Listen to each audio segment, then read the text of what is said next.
Hello बच्चों, कैसे हैं बेटा? ठीक हैं आप सभी लोग? फिलहाल अकस्मित आपकी छुट्टी करनी पड़ी सोमवार को, उसके लिए बेटा हमें बेहद खेद है, इमरजेंसी थी। और बेटा एक बात पहले आप लोगों को थोड़ा सा बता देते हैं, थोड़ी सी इस समय टाइम के लेकर बड़ी बाउंडेशन हो रही है। और आज और कल मतलब आज के जो 2 लेक्चर्स हमें देने हैं उनमें बेटा आप सब लोगों की थोड़ा सा कोऑपरेशन चाहिए। आज मैं हिंदी और इंग्लिश मीडियम की कंबाइन वीडियो बनाने की कोशिश कर रहा हूँ। एक साथ दोनों के लिए एक ही वीडियो है, और फिर भी ये वीडियो लेक्चर इमरजेंसी कंडीशन में मैं बना रहा हूँ, क्योंकि मुझे 2 लेक्चर आपको डिलीवर करने हैं। वो कुछ अनियमितता के कारण ऐसा हुआ, लैपटॉप ख़राब हो गया था, और लैपटॉप ख़राब होने के कारण मुझे वो लैपटॉप बनवाने के लिए जाना पड़ा।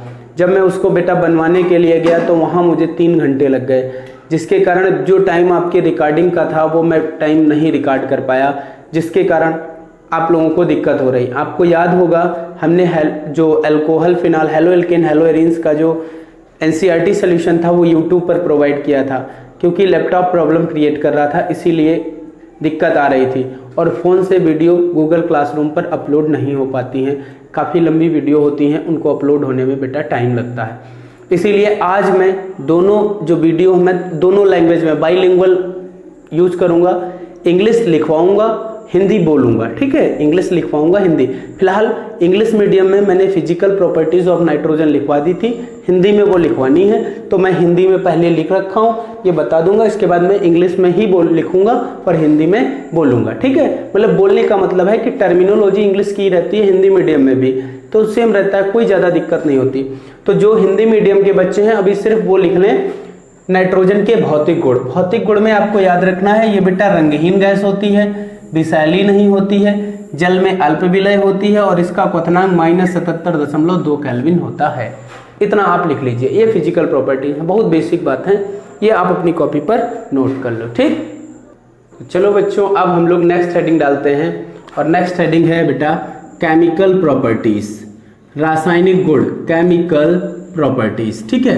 तो चलो हम लोग पढ़ते हैं केमिकल प्रॉपर्टीज क्या होती हैं, इनको लेकर हम बात करेंगे। केमिकल प्रॉपर्टीज, तो देखो ध्यान दो बेटा, इनकी केमिकल प्रॉपर्टीज में दरअसल जो नाइट्रोजन होता है, नाइट्रोजन में नाइट्रोजन नाइट्रोजन ट्रिपल बॉन्ड होता है, तो ये इसकी जो बॉन्डिंग एनर्जी होती है, बॉन्डिंग एनर्जी वो बहुत ज़्यादा होती है, बॉन्डिंग एनर्जी बहुत ज़्यादा होती है, हाइयर होती है।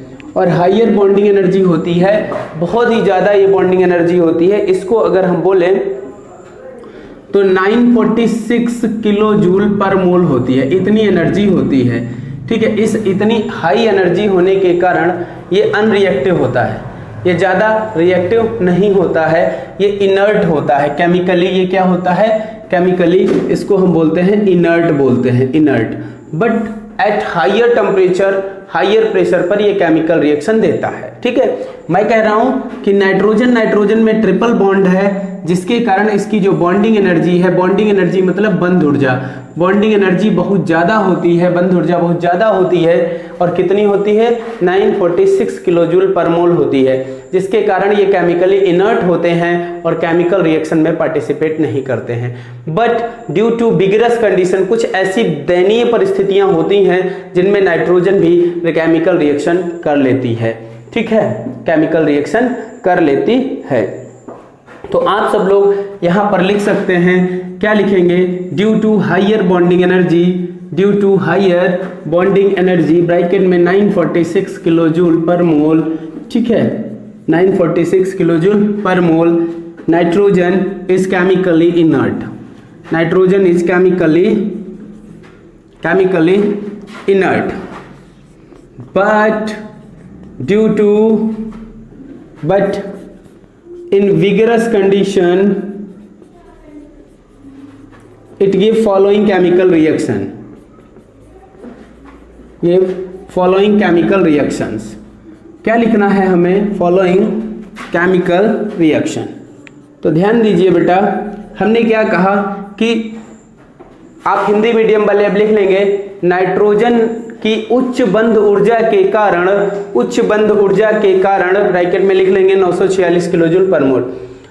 रासायनिक रूप से अक्रिय होती है, परंतु कुछ विशेष परिस्थितियों में यह निम्नलिखित रासायनिक गुण दर्शाता है। इतना लिख लोगे, इसके बाद वो हम रासायनिक गुणों की बात करते हैं। ठीक है, तो चलो एक एक करके हम बात करते हैं। और ये बेटा हम कॉमनली ये कुछ एडिशन रिएक्शन देता है, वही एक साथ लिख लेते हैं और एक साथ ही आपको उन चीज़ों को हम बता देते हैं। जैसे ये एडिशन रिएक्शन देता है, एक साथ लिखते हैं, कोई उसमें वो नहीं है, आप आराम से समझ जाओगे चीज़ों को। ठीक है, तो सबसे पहली बात है, पहली अभिक्रिया है एडिशन रिएक्शन।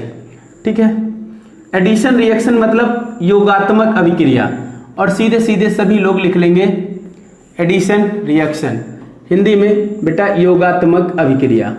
ठीक, अब ध्यान दीजिए एडिशन रिएक्शन क्या होती है, योगात्मक अभिक्रियाएं क्या होती हैं, हम इनमें बात करेंगे।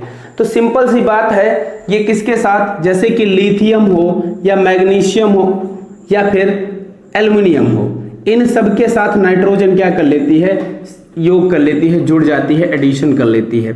ठीक है, अब क्या होता है, यहाँ पर नाइट्रोजन के साथ, मैग्नीशियम के साथ और लिथियम के साथ, जब लिथियम के साथ जुड़ती है तो Li3n बनता है। ठीक है, 2Li3n बनता है। मैग्नीशियम के साथ जुड़ेगा तो Mg3n2 बनता है। ठीक है, और इसके साथ जब जुड़ेगा तो 2Al बनेगा। मतलब ये जो है, ये है लिथियम नाइट्राइड। क्या है, लिथियम नाइट्राइड, नाइट्राइड। ये है magnesium, magnesium nitride, magnesium nitride, और ये है बेटा एल्युमिनियम नाइट्राइड। तो इस प्रकार मेटल के साथ ये एडिशन रिएक्शन देता है, योगात्मक अभिक्रिया देता है, लेकिन इसको हीट करना पड़ता है, डेल्टा बना देंगे। तो आप इसमें बस लिख दोगे कि यह धातुओं के साथ निम्नलिखित योगात्मक अभिक्रियाएं देता है। आप इंग्लिश में लिख दोगे, with the metal nitrogen give following chemical reaction, और ये रिएक्शन आपको अपनी कॉपी पर नोट कर लेना है, ऐसे ही नोट कर लेना है, इसमें कोई भी परिवर्तन नहीं होगा। लिथियम नाइट्रोजन के साथ तो लिथियम नाइट्राइड बन जाएगा। ठीक है, तो ये समझ गए। इतना समझने के बाद अब हम लोग बच्चों अगले टॉपिक की ओर बढ़ते हैं, और ये कॉपी पर अपनी आप नोट कर लीजिएगा। ठीक है, इसको नोट करने के बाद अब जो बहुत इंपॉर्टेंट एक रिएक्शन है वो भी हम लोग पढ़ लेते हैं, रिएक्शन विद हाइड्रोजन। तो बेटा हाइड्रोजन के साथ जब रिएक्ट करती है नाइट्रोजन हायर टेम्परेचर पर। ठीक है, तो अब हम लोग एक रिएक्शन और पढ़ते हैं, number 2, reaction with hydrogen, hydrogen के साथ अभिक्रिया, रिएक्शन विद हाइड्रोजन, हाइड्रोजन के साथ अभिक्रिया। तो हाइड्रोजन के साथ रिएक्शन किस प्रकार से करेगी, तो बेटा ये नाइट्रोजन है और इससे 3 मोल हाइड्रोजन रिएक्ट करते हैं, और किसके, आयरन कैटालिस्ट होता है, आयरन कैटालिस्ट की प्रेजेंस में, और मोलिब्डेनम जो होता है वो प्रमोटर होता है, मोलिब्डेनम प्रमोटर। तो आयरन कैटालिस्ट और मोलिब्डेनम प्रमोटर जो होता है, इसकी प्रेजेंस में यहाँ क्या होती है, केमिकल रिएक्शन होती है, और यहाँ पर टेम्परेचर भी थोड़ा हाइयर होता है। या चलो हम इसको ऊपर लिख देते हैं तो आप लोग समझ जाओगे, तीर को थोड़ा एरो को लंबा बना लेते हैं, ऐसे करके मोलिब्डेनम ये प्रमोटर हो गया। ठीक है, प्रमोटर। अब बेटा ध्यान देना, क्या बन जाएगा कि ये आपस में रिएक्ट करेंगे और 2NH3 बना लेंगे, प्लस 22.4 किलो कैलोरी एनर्जी भी यहाँ से निकलती है। यहाँ टेम्परेचर जो 200 atm प्रेशर होता है, 200 atm प्रेशर, और 450 डिग्री सेल्सियस टेम्परेचर होता है। ठीक, तो कहने का मतलब नाइट्रोजन और हाइड्रोजन आयरन उत्प्रेरक और मोलिब्डेनम वर्धक मतलब प्रमोटर और कैटालिस्ट की प्रेजेंस में 200 एटमॉस्फेयर प्रेशर और 450 डिग्री सेल्सियस टेम्परेचर पर रिएक्ट करते हैं तो अमोनिया गैस बनती है। इसमें कुछ नहीं लिखना है, सीधे सीधे ये रिएक्शन विद हाइड्रोजन लिखा है और ऐसे ही इसको उतार लेना है। ये अमोनिया के फॉर्मेशन की हैबर विधि है, हैबर प्रोसेस है। अभी जब हम आपको हैबर प्रोसेस पढ़ाएंगे तो उसमें हम आपको ये डिटेल में समझाएंगे, इस चीज को डिटेल में बताएंगे। ठीक है, तो ये आपको समझ में आ गया होगा। इसको भी आप अपनी कॉपी पर ऐसे ही नोट कर लेंगे।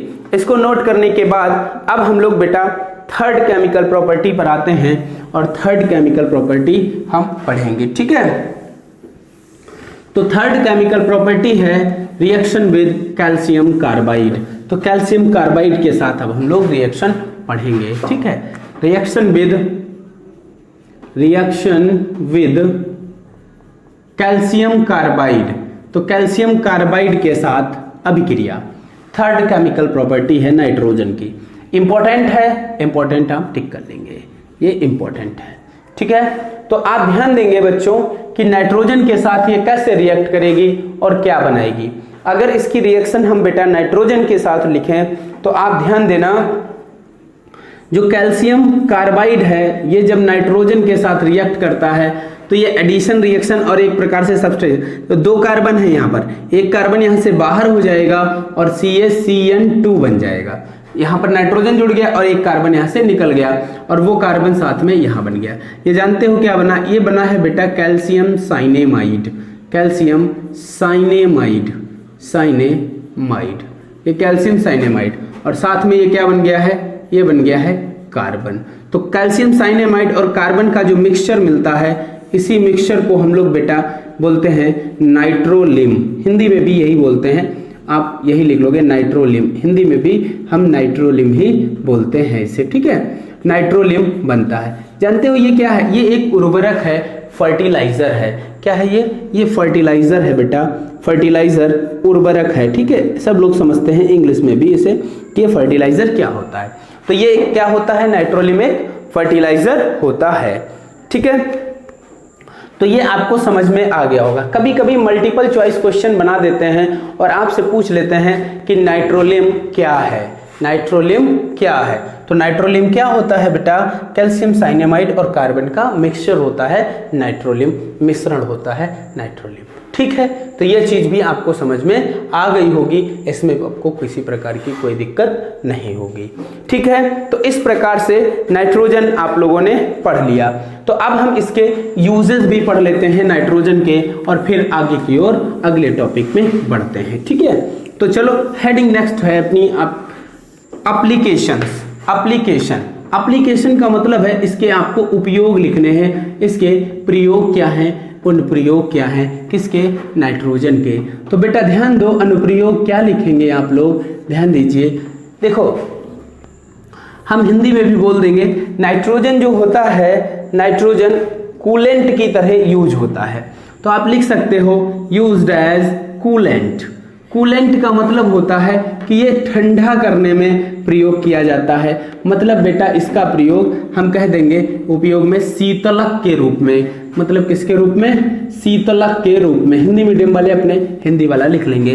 कूलेंट का मतलब होता है ठंडा जो करते हैं, शीतलक के रूप में इसका प्रयोग होता है, ठीक है। अगला हमने अभी पढ़ा फॉर्मेशन ऑफ अमोनिया।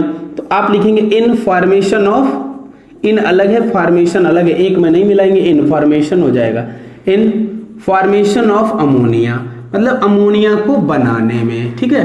तो ब्रैकेट में लिख लोगे अमोनिया के निर्माण में, ऐसे लिख लोगे अमोनिया के निर्माण में, ठीक, ये लिख लोगे, ये भी एक एप्लीकेशन हो जाएगा।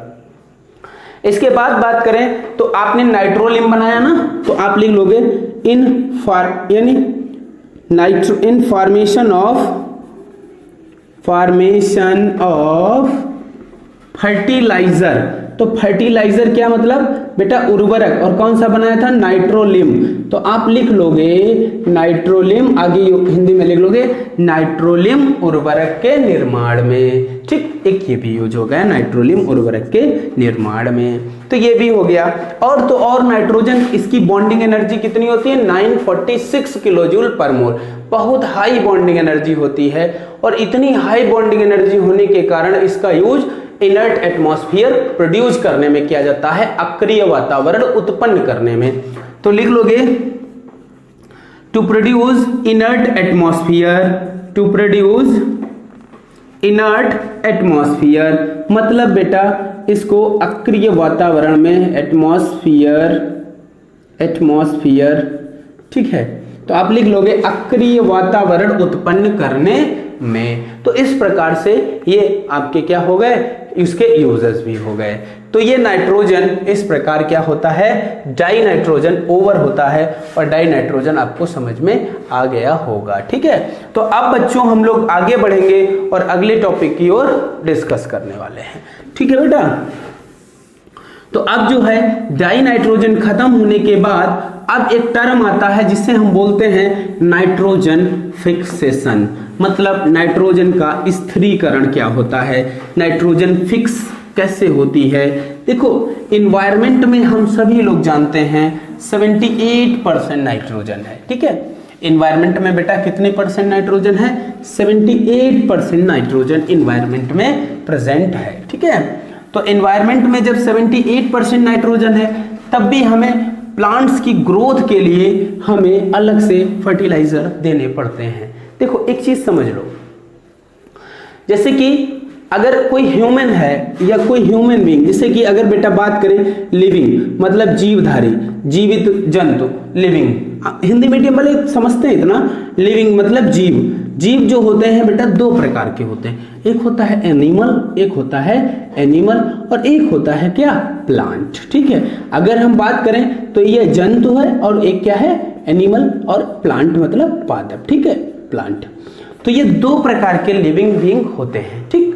अब आपको सबको पता है कि जो एनिमल्स होते हैं इनके लिए जो गैस एक जरूरी होती है सबसे ज्यादा, वो कौन सी है, ऑक्सीजन, ऑक्सीजन, ठीक है। प्लांट्स के लिए बच्चों बात करें तो प्लांट्स के लिए सबसे ज्यादा जरूरी कौन सी होती है, सबसे ज्यादा जरूरी होती है नाइट्रोजन, ठीक है, नाइट्रोजन। तो जितनी हमारे लिए ऑक्सीजन जरूरी है प्लांट्स की ग्रोथ के लिए उतनी ही ज्यादा नाइट्रोजन की जरूरत होती है। तो हम कह सकते हैं कि प्लांट्स के लिए जिस प्रकार नाइट्रोजन चाहिए हमारे लिए ऑक्सीजन चाहिए। तो इन्वायरमेंट में अब देखो आप समझो बेटा कि इन्वायरमेंट में 21.01% ऑक्सीजन है और 78% नाइट्रोजन है। हम लोग 21% से ले लेते हैं, सीधे इंटैक्ट कर लेते हैं और अपने लिए यूज कर लेते हैं, लेकिन 78% जो नाइट्रोजन है वो प्लांट्स नहीं ले पाते हैं और हमें इनके नाइट्रोजन की सप्लाई को पूरा करने के लिए हमें इनमें डिफरेंट टाइप के फर्टिलाइजर्स डालने पड़ते हैं, उर्वरक डालने पड़ते हैं, फर्टिलाइजर इसमें ऐड करने पड़ते हैं प्लांट्स में। तो ऐसा क्यों है, क्योंकि देखो ऑक्सीजन को हम लोग इजीली ले सकते हैं, हमारे अंदर एक स्पेशल रेस्पिरेटरी ऑर्गन है, हम उनको ले लेते हैं, लेकिन प्लांट्स के अंदर ऐसा नहीं होता है। प्लांट्स इन नाइट्रोजन को डायरेक्टली नहीं ले पाते हैं। अगर ये नाइट्रोजन को डायरेक्टली ले लेते तो शायद हमारे लिए कोई समस्या नहीं होती और हमें कभी फर्टिलाइजर का प्रयोग नहीं करना पड़ता। तो आपको एक बात समझ में आ गई कि हम लोग फर्टिलाइजर का यूज क्यों कर रहे हैं, क्योंकि प्लांट्स की ग्रोथ के लिए जो नाइट्रोजन चाहिए वो नाइट्रोजन प्लांट्स जो हैं वो एयर से या एटमॉस्फेयर से डायरेक्टली नहीं ले पा रहे हैं, ठीक। तो ये बात आपको समझ में आ गई।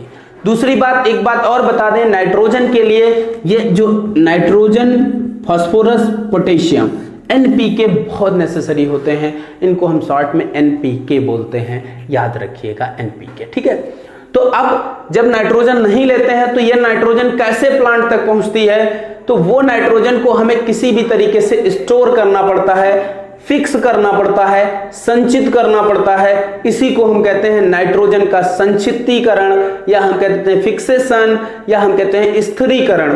तो नाइट्रोजन का हम अब फिक्सेशन पढ़ेंगे, यानी नाइट्रोजन का स्थिरीकरण पढ़ेंगे, जो कि बहुत आवश्यक होता है इसको इकट्ठा करना, ताकि हमारे प्लांट्स जो हैं वो इजीली इस नाइट्रोजन को क्या कर सकें, टेक कर सकें, ग्रहण कर सकें, जिससे कि वो जो भी इम्पोर्टेंट कंपाउंड या बना रहे हैं, जो प्रोडक्ट बना रहे हैं, जो हम अपनी डेली लाइफ में यूज़ कर रहे हैं, जिनके बिना हम लोग संभव ही नहीं हो पाएंगे, ठीक है। तो ये आपको समझ में आ गया होगा। तो अब चलो हम लोग बात करते हैं नाइट्रोजन फिक्सेशन।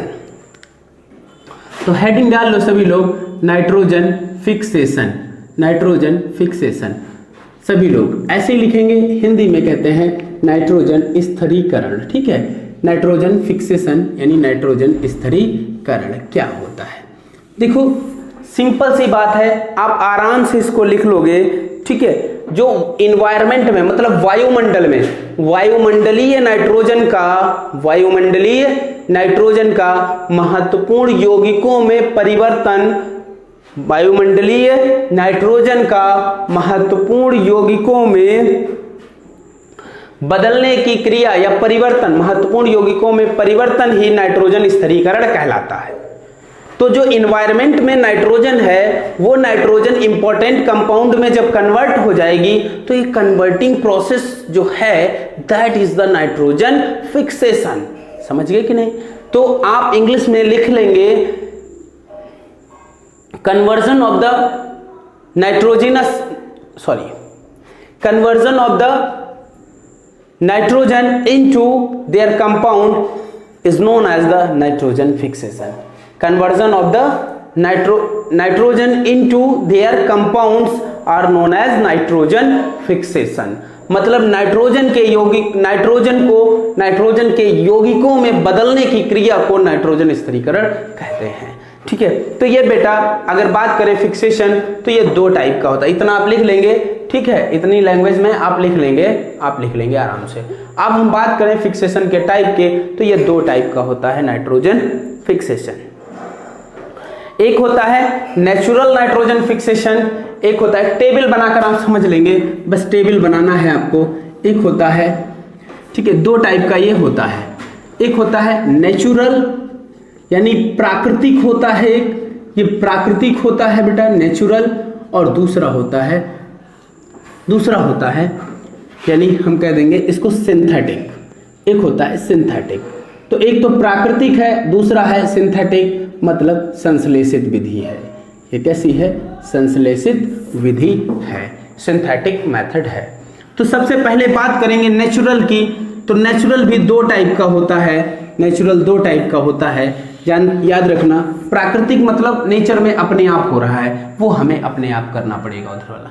ये भी दो प्रकार से होता है। एक होता है बाई सिम्बायोटिक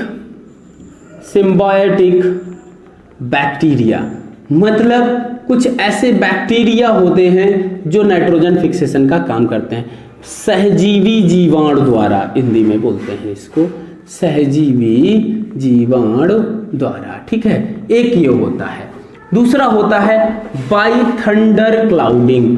थंडर क्लाउडिंग के द्वारा भी हम क्या करते हैं? नाइट्रोजन को फिक्स करते हैं। थंडर क्लाउडिंग को बेटा हम बोलते हैं हिंदी में विद्युत ताड़न। ठीक है, विद्युत ताड़न।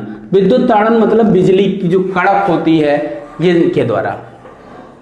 अब देखो सहजीवी सिम्बायोसिस क्या होती है, सहजीवी क्या होते हैं? इसके ये सहजीवन एक प्रक्रिया है सिम्बायोटिक, जिसमें दो जीवधारी, दो लिविंग बीइंग एक साथ रहते हैं और दोनों एक दूसरे को लाभ पहुंचाते हैं। ठीक है, यही क्या है? यही एक सिम्बायोटिक रिलेशनशिप होता है। जैसे कि अभी आप नहीं, हम अकेले नहीं भाई, हम शादीशुदा है ना, हमारी शादी हो गई है तो हमारे साथ में एक पार्टनर है और वो पार्टनर हमारे साथ में सहजीवन है। सहजीवन का तात्पर्य है साथ साथ दोनों रहते हैं और दोनों एक दूसरे को लाभ पहुंचाते हैं। दैट इज द सहजीवन और सिम्बायोटिक, इसी को हम सिम्बायोसिस कहते हैं। अब कह दो कैसे सर जी? एक साथ कैसे भाई? तो बेटा वो हमारी आवश्यकताओं को पूर्ण करते हैं और हम उनकी आवश्यकताओं को पूर्ण करते हैं। यही सहजीवन है, यही सहजीवता है, यही सिम्बायोसिस है, यही सिम्बायोटिक रिलेशनशिप है। जहां पर ये सिम्बायोसिस नहीं है यानी एक लाभ पहुंचाता जा रहा है, दूसरा कुछ उसका रिस्पॉन्स नहीं दे रहा है। कोई भी हो सकता है, दो जब हैं लिविंग बीइंग तो दो में से एक कोई भी हो सकता है। जब दोनों में से कोई लाभ नहीं पहुंचाएगा तो नतीजा उसका आप जान जाओ फिर क्या होने वाला है कि बहुत लंबे समय तक दोनों एक साथ नहीं रह सकते हैं। यही है कि जब पता लगे लाइकेन जो होता है वो एल्गी और फंगस का सिम्बायोटिक रिलेशनशिप होता है। उसमें ये होता है कि एल्गी लाइकेन के जो फंगस के ऊपर रहती है और ऐसे समझो कि ये फंगस है और इसके ऊपर एल्गी है, ये एल्गी है और ये नीचे क्या है? एल्गी। ठीक है, और ये नीचे फंगस है। अब एल्गी क्या करती है? एल्गी बेटा इसके अंदर क्या होता है? इसके अंदर क्लोरोप्लास्ट होता है। तो सन से जो आप विद द हेल्प ऑफ सन ये फोटोसिंथेसिस करती है और फूड प्रोड्यूस करती है। कौन? ये ठीक, एल्गी। अब भैया नीचे जो ये क्या है, फंगस, इनको तो खाना चाहिए ना, इनको तो खाना चाहिए, और जब इनको खाना चाहिए तो वो खाना कहाँ से मिल रहा है, एल्गी से मिल रहा है। और एल्गी को क्या चाहिए, रहने के लिए एक स्थान चाहिए, नहीं चाहिए, तो रहने के लिए जो स्थान चाहिए वो कौन प्रोवाइड करा रहा है, फंगस इनको बेस दे रहा है। अगर ये फंगस ना होता तो नीचे कुछ और होता जो शायद धीरे धीरे इनको सड़ा देता, डिस्ट्रॉय कर देता, समझ रहे हो ना, ये डिस्ट्रॉय हो जाते, नष्ट हो जाते। इसीलिए ये दोनों एक दूसरे को बेनिफिशियल प्रोसेस से कनेक्ट कर रहे हैं, मतलब लाभ के माध्यम से जुड़े रहे हैं, मतलब ये सिम्बायोसिस है। ठीक, ऐसे ही होता है जो बेटा सीरियल्स होते हैं। सीरियल्स क्या हम बोले कि जैसे कि जो दालें होती हैं, दलहनी फसल्स होती हैं, उनके जो रूट नड्यूल्स होते हैं, ठीक है, सीरियल्स जिनको बोलते हैं हम, उनके जो रूट नड्यूल्स होते हैं, रूट नड्यूल आप देखो सेम जिनके घर में लगाओ, जो लोग गांव से जुड़े हुए हैं उनके घर में, गांव में अक्सर ये होता है कि गांव में एक बड़ी पीछे कुठरिया होती है, उसके बाहर आंगन होता है और आंगन में एक कोने में सेम का पेड़ लगा होता है, याद है ना, ऐसा होता है, ज्यादातर अधिकांशता देखा जाता है। और वो सेम का पेड़ धीरे धीरे छत के ऊपर भाग रहा होता है और उसमें भैया सेम ही लगती है, छोटी छोटी, बड़ा टेस्टी होती है, खाए होंगे सब लोग, मत पता है भाई। तो हम सब ग्रामीण परिवेश से जुड़े हुए हैं। तो क्या होता है, तो वो उसके अंदर जब आप देखोगे तो छोटी छोटी उसकी जो जड़ होती है, जड़ की गांठों में छोटी छोटी गांठें जैसी ऐसी पाई जाती हैं जड़ में, और इनको अगर काट दो तो काटने पर बेटा ऐसा दिखाई देता है, अंदर से थोड़ा सा काला काला ऐसे करके दिखाई देता है। ये कौन है, ये तो बैक्टीरिया है। और ये बैक्टीरिया कौन सा है पता है, ये सिम्बायोटिक बैक्टीरिया है। और कौन सा बैक्टीरिया है पता है, राइजोबियम, राइजोबियम लेग्यूमिनोसेरम, राइजोबियम लेग्यूमिनोसेरम। तो राइजोबियम लेग्यूमिनोसेरम जो होता है वो किस में पाया जाता है, दलहनी, जो दलहनी फसल होती है उनकी गांठों में, जड़ों की गांठों में पाए जाते हैं। जो क्या करता है, जो इन्वायरमेंटल नाइट्रोजन को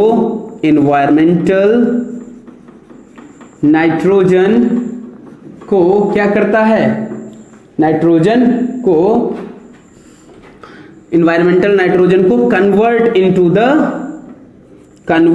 इनटू ऑर्गेनिक कंपाउंड में चेंज कर देता है। और यही तो भोजन होता है, खाना होता है किसका, पौधे का, प्लांट का।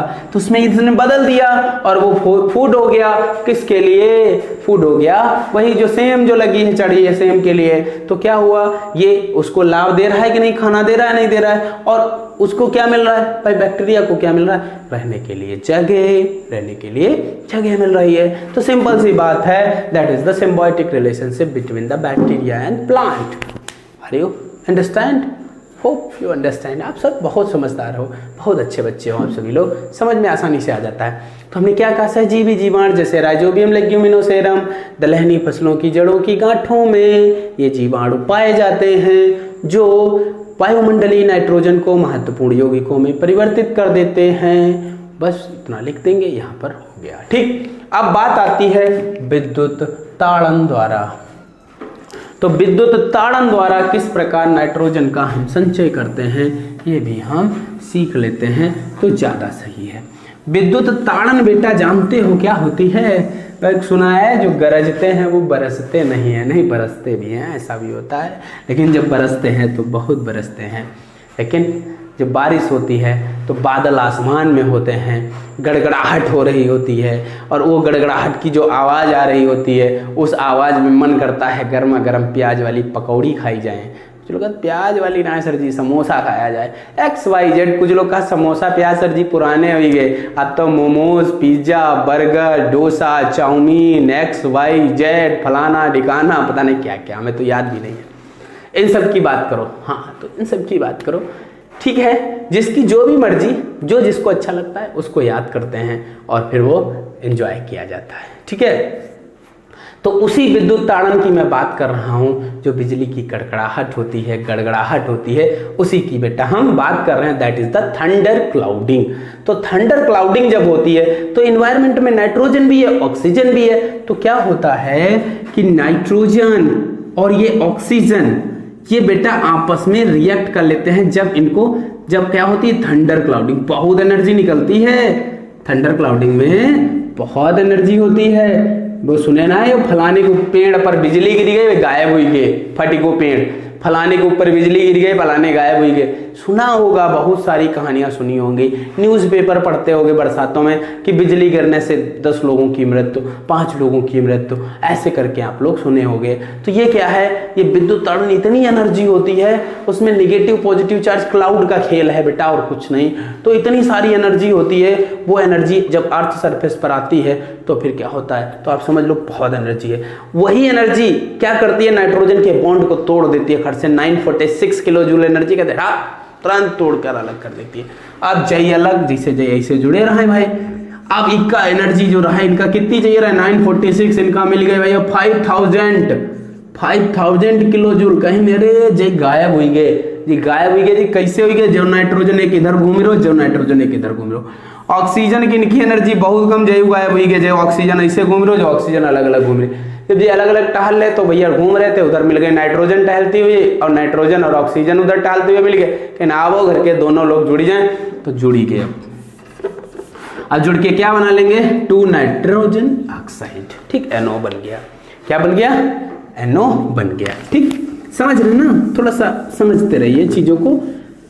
तो इस तरीके से ये नाइट्रोजन ऑक्साइड बन जाएगा। जब ये नाइट्रोजन ऑक्साइड बन गया, ये बेटा अनस्टेबल होता है, और नाइट्रोजन ऑक्साइड तुरंत ऑक्सीजन के साथ रिएक्ट करता है और नाइट्रोजन डाइऑक्साइड बना लेता है। क्या बना लेता है, नाइट्रोजन डाइऑक्साइड बना लेता है। अब भैया जब नाइट्रोजन डाइऑक्साइड बन गया तो किसी कारणवश उसी समय बरसात होने लगी। तो जब बरसात होने लगी तो वर्षा का जल जब आता है तो जो 2NO2 है, ये H2O है, ये रेनी वाटर है बेटा, रेनी वाटर। क्या है, रेनी वाटर, ठीक, वाटर। इससे रिएक्ट कर लेता है और क्या बना लेता है, बना लेता है HNO3 प्लस HNO2, ये बना लेता है नाइट्रस ऑक्साइड, नाइट्रिक ऑक्साइड। ये बना लिया नाइट्रिक एसिड, नाइट्रिक एसिड 3 वाला नाइट्रिक है और 2 वाला नाइट्रस एसिड बना देते हैं। तो इस प्रकार नाइट्रिक और नाइट्रस एसिड बन जाते हैं। ये नाइट्रिक और नाइट्रस एसिड जब कहाँ आते हैं, अर्थ सरफेस पर आते हैं, तो वहाँ कैल्शियम और मैग्नीशियम के हाइड्रोक्साइड प्रेजेंट होते हैं। तो अब क्या करते हैं, इसको हम बेटा ऊपर लिख देते हैं, यहाँ पर हम लिख दे रहे हैं, ठीक है, आप लोग लिख लेना। तो क्या होता है कि जब कैल्शियम हाइड्रोक्साइड अर्थ सरफेस पर प्रेजेंट होते हैं, मैग्नीशियम हाइड्रोक्साइड अर्थ सरफेस पर प्रेजेंट होते हैं, कभी कभी कैल्शियम कार्बोनेट से भी ये रिएक्ट कर लेते हैं, ठीक है, कैल्शियम कार्बोनेट जो प्रेजेंट होता है। चलो हम कैल्शियम कार्बोनेट के साथ रिएक्शन दिखा देते हैं। कैल्शियम कार्बोनेट जो अर्थ सरफेस पर है, अब ये क्या हुआ, HNO3 आया, ठीक है, यहाँ हम लिख देंगे HNO3। ये जब अर्थ सरफेस पर आया तो इसने रिएक्ट किया और बना लिया CaNO3 का whole twice plus H2O plus CO2 gas यहाँ से निकल जाती है। ये भी रिएक्ट कर लेगा तो ये बना लेगा MgNO3 का होल ट्वाइज, MgNO3 का होल ट्वाइज प्लस H2O, और यहाँ पर 2 मोल लिख देंगे, यहाँ पर 2। अब बेटा ये मैग्नीशियम नाइट्रेट बना, ये कैल्शियम नाइट्रेट बना। ये होता है प्लांट फूड। क्या होता है, प्लांट फूड, यानी पेड़ पौधों का ये खाना होता है। और प्लांट फूड क्या करते हैं, इसको खा लेते हैं, उनमें नाइट्रोजन पहुंच जाती है। देखो नाइट्रोजन है इनमें, यही नाइट्रोजन वहाँ पहुँच गए और उनको नाइट्रोजन मिल गए। तो इस प्रकार ये नाइट्रोजन फिक्सेशन होता है। तो ये पूरा यहाँ तक लिखना, इसके नीचे ये दोनों इक्वेशन लिख लेना, ठीक है। अब बात आती है सिंथेटिक मेथड। जो सिंथेटिक मेथड हैं इनमें साइड में आप 2 मेथड लिख लेना। हैबर प्रोसेस से भी हम हैबर विधि, यानी हैबर विधि इंग्लिश में हैबर प्रोसेस बोलते हैं, इससे भी, और बर्कलेड आइड विधि जो होती है, इसके द्वारा भी हम क्या करते हैं, नाइट्रोजन को संचित करते हैं। आइड विधि, हिंदी में भी यही लिखते हैं, Birkeland and Eyde method, Birkeland and Eyde method, IDE Eyde method, Birkeland and Eyde method, ये लिख लोगे, ठीक है। तो इसके द्वारा क्या करते हैं, हम नाइट्रोजन को फिक्स करते हैं। तो इस प्रकार ये नाइट्रोजन फिक्सेशन, इतना ही आपको लिखना था, एक समझना था प्रोसेस ये होती है। थोड़ा सा समझ लेंगे, वैसे बायोलॉजी में ये बहुत डिटेल में है, लेकिन हमको थोड़ा सा समझना है। कभी कभी हो सकता है एनवायरनमेंट में चीज़ें कनेक्ट कर देते हैं और ये पूछ लेते हैं। तो अब हम लोग जो पढ़ेंगे कंपाउंड ऑफ नाइट्रोजन। अब हम कंपाउंड ऑफ नाइट्रोजन पढ़ेंगे, जो आपको आज शाम को वो लेक्चर हम डिलीवर करेंगे। और बेटा वो लेक्चर हम आज शाम को आपको लगभग 6 बजे दे पाएंगे। उसके लिए हम क्षमा चाहते हैं बेटा, थोड़ी सी अव्यवस्था के कारण ऐसा हो रहा है। आप शाम को 6 बजे मिल जाएगा, जो अगले 2 दिन तक हम 1-2 दिन तक आपका रहेगा, आप आराम से देख लेना। ये आपको मॉर्निंग में मिल गया है, अब आपको इवनिंग में मिलेगा। ये मॉर्निंग में 8 बजे आपके पास पहुंच जाएगा, 8 बजे नहीं 9 बजे आपको दे देंगे। 9 बजे आप इसको देखिए, उसके बाद शाम को 6 बजे अगला वीडियो लेक्चर देखिए। ठीक है बेटा, तो अब हम कंपाउंड्स ऑफ नाइट्रोजन पढ़ेंगे। आप लोगों का बहुत बहुत धन्यवाद। आप लोग हमें एक चीज़ और ग्रुप में, इस वीडियो को देखने के बाद आप ग्रुप में हमें बताइएगा, हिंदी मीडियम वाले भी बच्चों और इंग्लिश मीडियम वाले भी, कि चीज़ें बेटा आपको समझ में आई हैं या नहीं आई। हमने दोनों को एक में लिया है, लेकिन आपको समझ में आया होगा, दिक्कत नहीं हुई होगी। जहाँ पर भाषा बहुत होती है, लैंग्वेज बहुत होती है, वहाँ अलग अलग ही पढ़ाना। जैसे सरफेस केमिस्ट्री है, उसको हम एक साथ नहीं पढ़ा सकते, क्योंकि उसमें चीज़ें पूरी थ्योरेटिकल हैं। ठीक है, यहाँ इक्वेशंस ज़्यादा हैं, तो आपको समझ में आ गई होंगी। ठीक है, तो आप कमेंट करके बताइएगा कि चीज़ें समझ में आई हैं या नहीं आई हैं। ठीक है बेटा, आप सब लोग पढ़ते रहो। और बच्चों, अब हम सोच रहे हैं कि नवंबर से, भाई अब आप लोग थोड़ा सा साथ दीजिए, नवंबर से हम लोग ऑफलाइन जुड़ जाते हैं। कोशिश करिए नवंबर से ऑफलाइन जुड़ने की। ठीक है, तो ऑफलाइन नवंबर से हम पूरी तरीके से तैयारी में हैं कि आपको नवंबर में हम यहाँ पर अपने सामने बुलाएंगे और फिर हम लोग आमने सामने पढ़ेंगे। बहुत दूरी से क्या बताएं, फिर भी आप लोगों ने बहुत साथ दिया, हम लोग पढ़ते रहे। चलो ठीक बेटा, मिलते हैं अगले लेक्चर में। बहुत बहुत धन्यवाद।